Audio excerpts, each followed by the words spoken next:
அன்பார்ந்த அண்ணா அமைதியா உட்காருங்கண்ணா. அன்பார்ந்த பெரியோர்களே, தாய்மார்களே, மிக முக்கியமான தமிழகத்தினுடைய அரசியல் பயணத்தில் அண்ணா அண்ணா கொஞ்சம் அமைதியா உட்காருங்கண்ணா. நன்றிங்கண்ணா. அண்ணா அமைதியா உட்காருங்கண்ணா.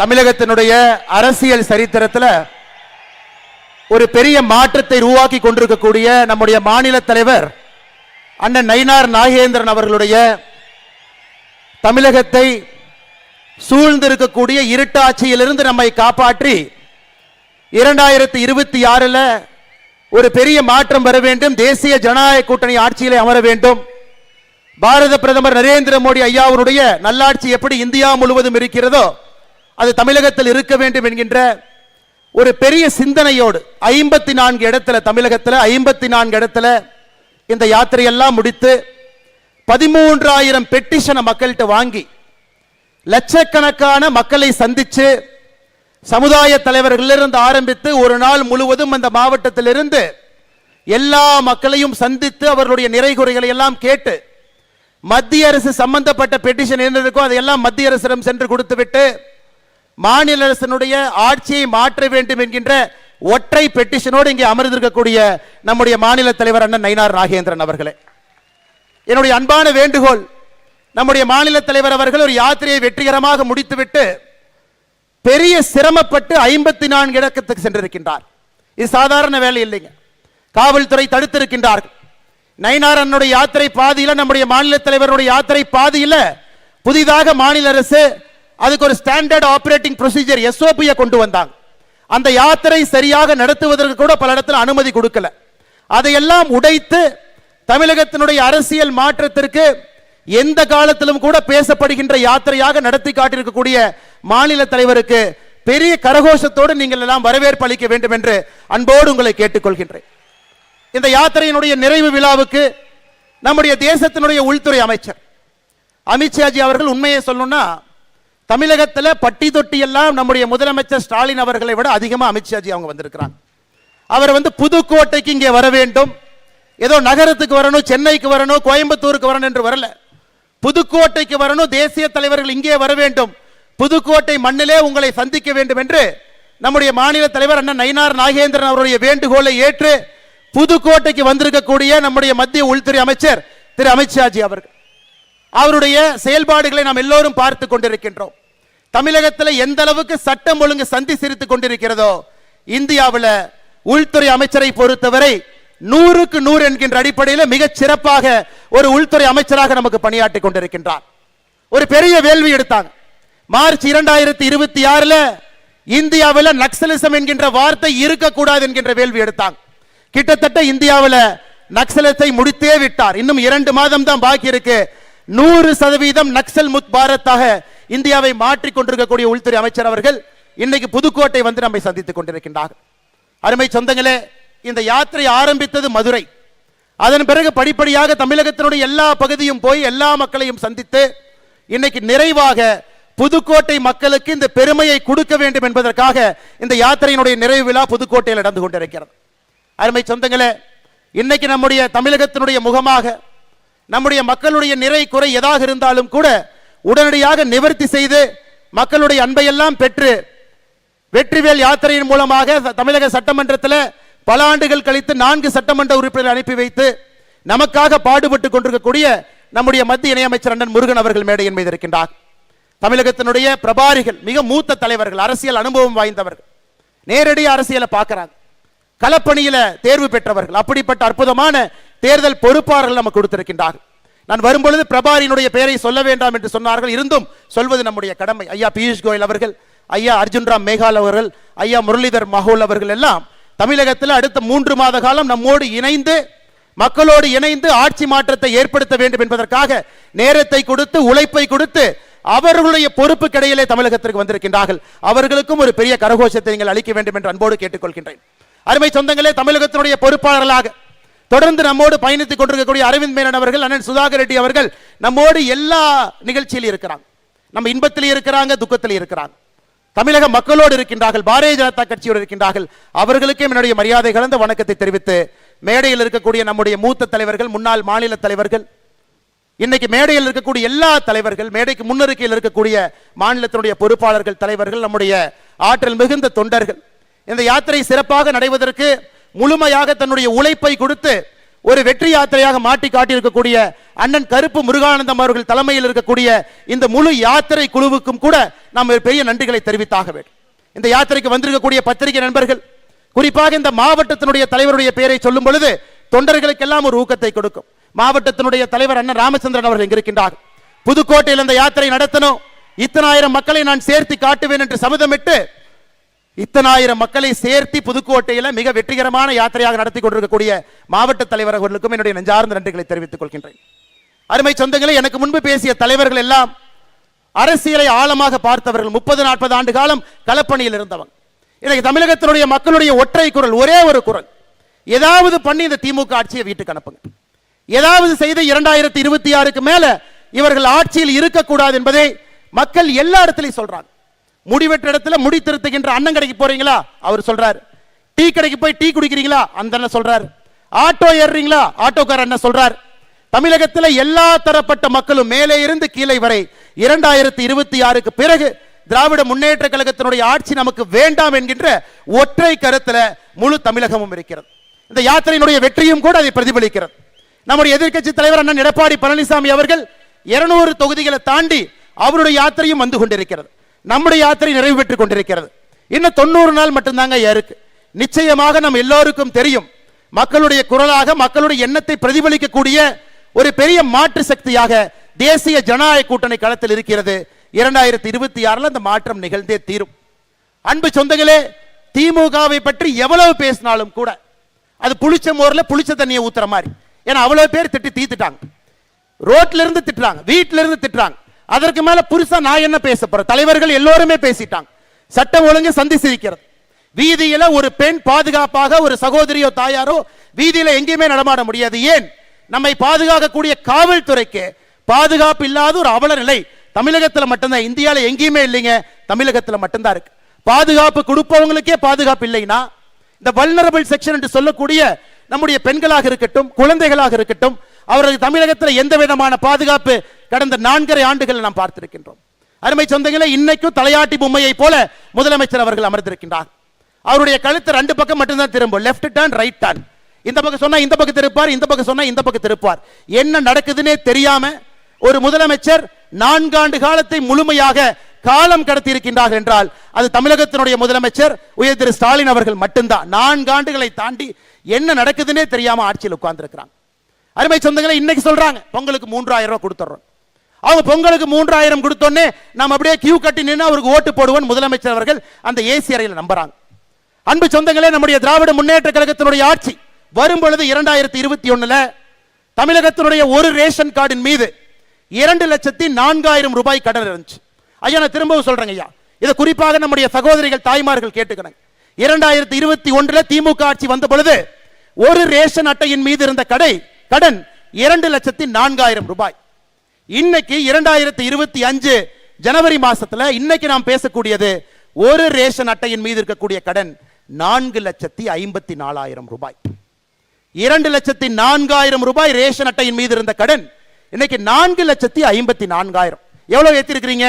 2,50,000 ரூபாய் ஒரு ரேஷன் அட்டையின் மீது ஒரு குடும்பத்தின் மீது கடனை ஏத்திட்டு பொங்கலுக்கு எவ்வளவு கொடுத்தீங்க? 2026 22 0 பொங்கலுக்கு 1 ரூபாய் கொடுக்கல. 2023 எவ்வளவு கொடுத்தீங்க? 1000 ரூபாய். 2024 எவ்வளவு கொடுத்தீங்க? 1000 ரூபாய். 2025 எவ்வளவு கொடுத்தீங்க? 0. 2026 எவ்வளவு கொடுக்கறதா சொல்லியிருக்கீங்க? 3000. மொத்தமா 5000 ரூபாயை கொடுத்துட்டு 2.5 லட்சம் ரூபாய் எங்க தலைமையில கடன் வச்சீங்கல்லங்க ஐயா. அதனால தாங்க ஐயா திமுக நீங்க கில்லாடி. வெறும் 5000 ரூபாயை பொங்கல் என்று சொல்லிவிட்டு கொடுத்து விட்டு 2,50,000 ரூபாய் கடனை ஏற்றி வைத்திருக்கின்றீர்கள். இந்த கடனை திமுக முதலமைச்சர் கட்ட போறது இல்லைங்க ஐயா. நம்முடைய குழந்தைகள் உழைத்து கடனை கட்டணும், நம்முடைய பேர குழந்தைகள் வரை கடனை கட்டணும். 9,74,000 கோடி கடன். இந்திய சரித்திரத்தில் எந்த ஒரு மாநிலத்திலும் கூட இவ்வளவு கடன் யாரும் சரித்திரத்தில் பெற்றது கிடையாது. ஆட்சிக்கு வந்த பிறகு 5 லட்சம் கோடி ரூபாய் கடன் 4.5 ஆண்டுகளை வாங்கி இருக்கிறாங்க. என்ன பிரமாதம்! கடனை வாங்கி ஆட்சி நடத்திவிட்டு அந்த கடனிலையும் 60% வட்டியை கட்டுவதற்காக பயன்படுத்திவிட்டு என்ன தம்பட்டம் அடித்துக் கொண்டிருக்கின்றார். எனக்கு முன்பு பேசிய தலைவர்கள் பேசினாங்க. நேத்து நம்முடைய அரசு அதிகாரிகளுக்கு ஒரு புதிய விதமான ஓய்வூதிய திட்டத்தை கொடுத்திருக்கிறாங்க.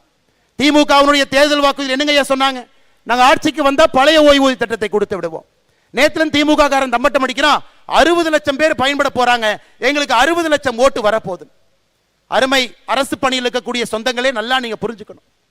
பழைய ஓய்வூதிய திட்டத்திற்கு முதலமைச்சர் அவர்கள் உங்களை கொண்டு போயிருந்தா உங்களுடைய அடிப்படை ஊதியத்திலிருந்து, பேசிக் பேலிருந்து ₹1 கூட அவர் எடுத்திருக்க கூடாது. அடிப்படை ஊதியத்தில் 10% எடுத்து உங்களுக்கு நான் பழைய ஓய்வூதியம் மாதிரி 50% அடிப்படை நான் கொடுக்கிறேன்னா அது எந்த விதத்தில் நியாயங்க?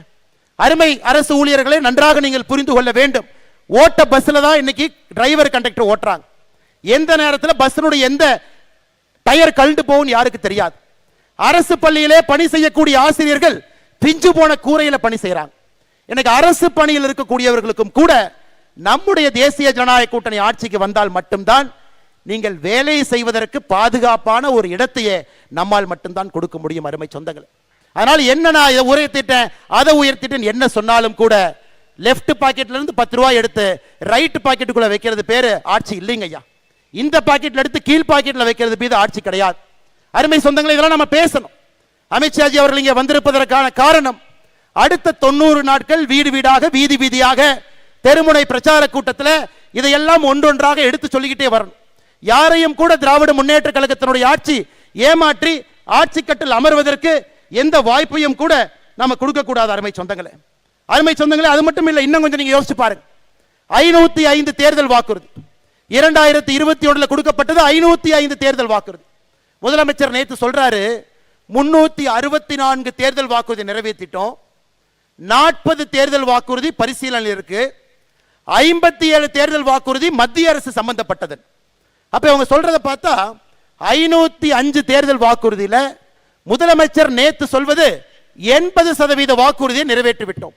இதே முதலமைச்சர் திரு ஸ்டாலின் அவர்கள் செப்டம்பர் 13ஆம் தேதி 2024 ராஜபாளையம் எம்எல்ஏ கல்யாண விழாவில் சொல்றாரு 99% தேர்தல் வாக்குறுதியை நிறைவேற்றி விட்டோம் என்று இதே முதலமைச்சர் மேடையில் சொல்றார்.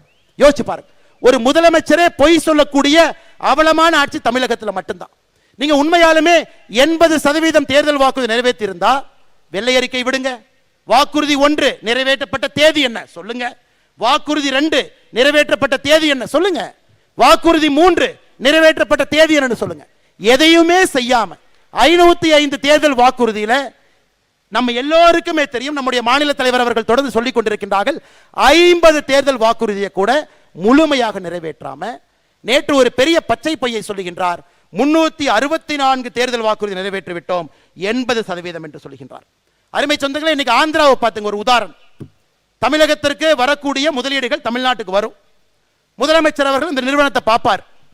அடுத்த நாள் அதே நிறுவனம் ஆந்திராவுக்கு போகும், கையெழுத்து போடும், பணத்தை அங்க போடுவாங்க. கடந்த 6 மாதமாக பார்த்து கொண்டிருக்கின்றோம், தமிழகத்திற்கு வரக்கூடிய எல்லா நிறுவனமும் ஆந்திராக்கு எங்க போது வசூல் வேட்டை நடத்தி கொண்டிருக்கின்றார்கள். வசூல் வேட்டை. அங்கே பியூஷ் கோயல் அவர்கள் ப்ரொடக்ஷன் லிங்க்டு இன்சென்டிவ் ஸ்கீமை கொண்டு வந்து நிர்மலா சீதாராமன் அவர்கள் மத்திய நிதியமைச்சராக இருந்து தமிழகத்திற்கு இங்கே கம்பெனி அனுப்பிச்சா இங்க இருக்கிறவங்க கம்பெனி கட்டி கல்லா கட்டிட்டு இருக்காங்க. 15% கொடு, 20% கொடு. வரக்கூடிய ஒரு நிறுவனமும் கூட திரும்ப பக்கத்து மாநிலத்துக்கு சென்று கொண்டிருக்கிறது. இது என்னங்க நடக்குது? நம்முடைய குழந்தைகளுக்கு வேலை இல்லை. 2030 தமிழகத்தை நாம் உருவாக்கலீங்க ஐயா. 1980 தமிழகத்தில் பழம்பெருமை இன்னும் பேசிக் கொண்டிருக்கின்றோம், இன்னும் முன்னாடி போகாம இருக்கிறோம். அதையெல்லாம் இந்த தேர்தல் 2026 சட்டமன்ற தேர்தல் நம்மால் உடைத்து காட்ட முடியும். நமக்கு மக்கள் சொல்லுகின்றார், மக்களுடைய பேச்சை மட்டும்தான் கேட்கணும். ஒருங்கிணைப்பாக உறுதுணையாக தேசிய ஜனநாயக கூட்டணி களத்தில் இருக்கும் பொழுது 2026 ஆட்சி மாற்றம் என்பது நிச்சயமா நடக்கும். இன்னொன்றையும் நாம் ஏமாற்றக்கூடாதுங்க.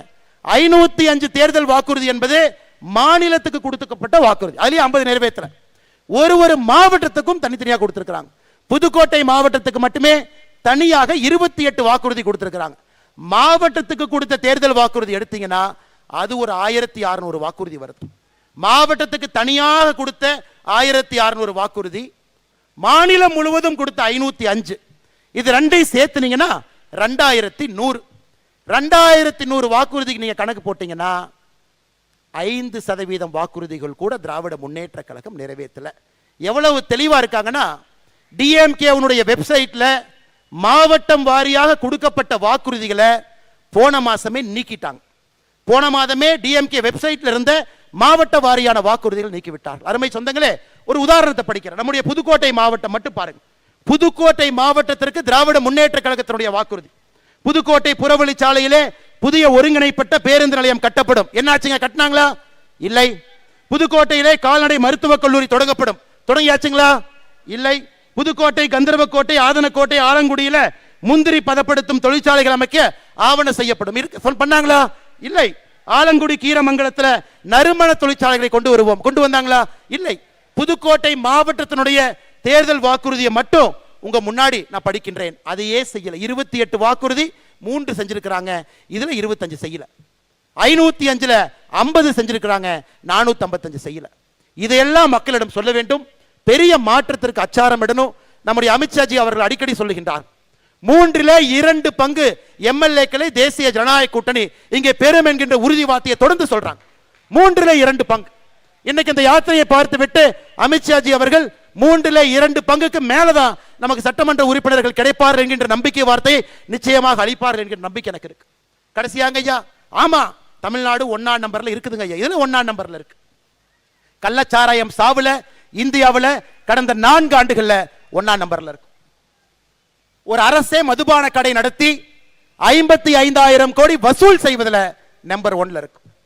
மாநில தலைவர் அவர்கள் சொன்னது போல பெண்களுக்கு, குழந்தைகளுக்கு எதிரான பெருங்குற்றம் 15% உயர்ந்திருப்பதில் நம்பர் 1ஆ இருக்கிறோம். மகன், மருமகன், முதலமைச்சர் குடும்பம் கல்லா கட்டி வசூல் பண்றதுல நம்பர் 1ஆக இருக்கின்றோம். அதை தவிர தமிழ்நாடு எதிலையும் நம்பர் 1ஆ இல்லைங்க ஐயா. நம்பர் 1ஆக வருவதற்கு தேசிய ஜனநாயக கூட்டணியால் மட்டும்தான் முடியும். நாம் எல்லோரும் இணைந்து 2026ல அந்த பொற்காலத்தை உருவாக்க வேண்டும். அதனால் அரசு ஊழியர்களாக இருக்கட்டும், காவல்துறை நண்பர்களாக இருக்கட்டும், சாதாரண பொதுமக்களாக இருக்கட்டும், உங்களுடைய வலிக்கெல்லாம் ஒரே ஒரு மருந்து மட்டும்தான். அந்த மருந்தினுடைய பெயர் தேசிய ஜனநாயக கூட்டணி. 2026 சட்டமன்ற தேர்தலில் அந்த மருந்தை மட்டும் நீங்க வாங்குங்க. அந்த மருந்தை உங்க மேல தடவுவதற்கு ஒரு வாய்ப்பு கொடுங்க. நிச்சயமாக ஒரு பெரிய மாற்றத்தை நாம் செயல்படுத்தி காட்டுவோம் என்று சொல்லி மறுபடியும் வெற்றிகரமாக இந்த யாத்திரை நடத்தி காட்டிக் கொண்டிருக்கக்கூடிய மாநில தலைவர் அண்ணன் நயினார் நாகேந்திரன் அவர்களுக்கும், இந்த மாவட்டத்தினுடைய தலைவராக இருக்கக்கூடிய சகோதரர் ராமச்சந்திரன் அவர்களுக்கும், மேடையின் மீது இருக்கக்கூடிய எல்லா தலைவர்களுக்கும், டெல்லியிலிருந்து நமக்காக வந்திருக்கக்கூடிய நம்முடைய அருமை ஐயா அமித்ஷாஜி அவர்களுக்கும், தேர்தல் பொறுப்பாளர்களுக்கும், பத்திரிகை நண்பர்களுக்கும் நன்றி கலந்த என்னுடைய வாழ்த்துக்களை, வணக்கங்களை தெரிவித்து புத்தாண்டு நல்வாழ்த்துக்களையும் தெரிவித்து என்னுடைய உரையை முடித்துக் கொள்கின்றேன். நன்றி, வணக்கம். பாரத் மாதா கி ஜெய். அண்ணா, இன்னுமே ஒரு 5000 பேர் நம்முடைய தொண்டர்கள் வெளியே இருக்கிறாங்கண்ணா. காவல்துறை நண்பர்களுக்கு என்னுடைய அன்பான வேண்டுகோள், அவங்க எல்லாம் கிராமத்திலிருந்து கஷ்டப்பட்டு இங்க பார்க்க வந்திருக்கிறாங்க. தலைவரை பார்ப்பதற்காக, அமித்ஷாஜி அவர்களை பார்ப்பதற்காக வந்திருக்கிறாங்க. ஐயா, பின்னாடி தயவு செஞ்சு பேரிகேடை கொஞ்சம் நீக்கி விட்டு எல்லோரையும் பார்ப்பதற்கு ஒரு வாய்ப்பு கொடுங்க ஐயா. இவ்வளவு தூரம் வந்துட்டு அவங்க அந்த யாத்திரையை பங்கு பெறாம போனாங்கன்னா பெரும் குற்றமாகிவிடும். அதனால தயவு செய்து காவல்துறை நண்பர்களுக்கு அன்பான வேண்டுகோள், அந்த பின்னாடி இருக்கிற பேரிகேட்லாம் நீக்கி எல்லோரையும் உள்ளே வருவதற்கு நீங்கள் வழிவகை செய்ய வேண்டும் என்று சொல்லி, நம்முடைய தொண்டர்கள் அமைதியாக உங்களுடைய இருக்கையில் அமர வேண்டும் என்று சொல்லி வாய்ப்பு கொடுத்த நல்ல உள்ளங்களுக்கு என்னுடைய நன்றியை தெரிவித்துக் கொள்கின்றேன். நன்றி, வணக்கம். பாரத் மாதா கி ஜெய்.